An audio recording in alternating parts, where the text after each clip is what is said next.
Il s'appelait Tanjiro Kamado, le père de Tanjiro, et il fut le premier à son époque à atteindre l'état rare et mystérieux de la perception du monde transparent. Dans les souvenirs de Tanjiro, son père ne montrait jamais d'émotion. Il était toujours calme, posé.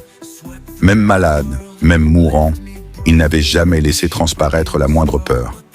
Quand il était petit, Tanjiro se demandait souvent « À quoi pense papa quand il danse la danse du dieu du feu ?» Cette danse sacrée, transmise de génération en génération chez les Kamado, est pratiquée au Nouvel An. Elle se danse du coucher au lever du soleil, en enchaînant 12 figures encore et encore, parfois des centaines de fois. Tanjiro s'inquiétait pour la santé de son père et avait proposé de le remplacer. Mais jamais son père n'avait eu l'air épuisé par cette danse. C'était presque irréel, mais pourtant vrai. Il lui avait dit « Quand j'ai appris cette danse avec ton grand-père, j'étais jeune, en pleine forme. Mais je m'essoufflais très vite. Ce n'était pas une question d'âge, mais de gestes inutiles. Le secret, selon lui, c'était respirer correctement, bouger efficacement, faire le minimum pour obtenir le maximum. Et à force, tu verras, le monde autour de toi deviendra plus clair, presque transparent. Au début, il fallait mémoriser chaque mouvement, ressentir son corps jusqu'au bout des veines. C'était douloureux, difficile, et on avait parfois l'impression d'avancer dans une impasse.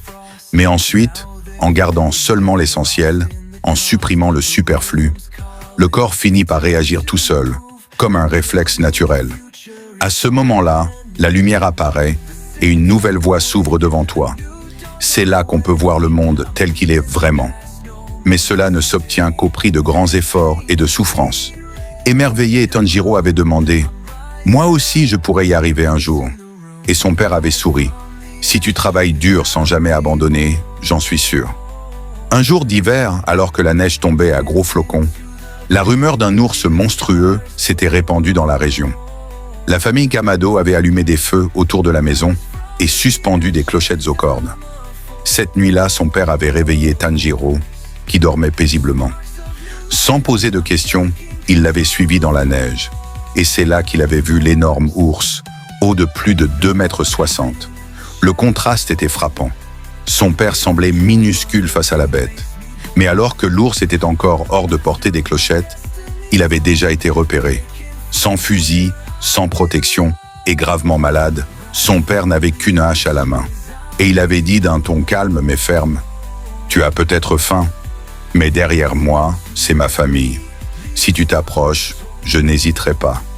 Peu importe combien vous êtes, je protégerai les miens. » Tanjiro, jeune et impressionné, n'avait pas bougé. Et l'ours, ne ressentant aucune hostilité apparente,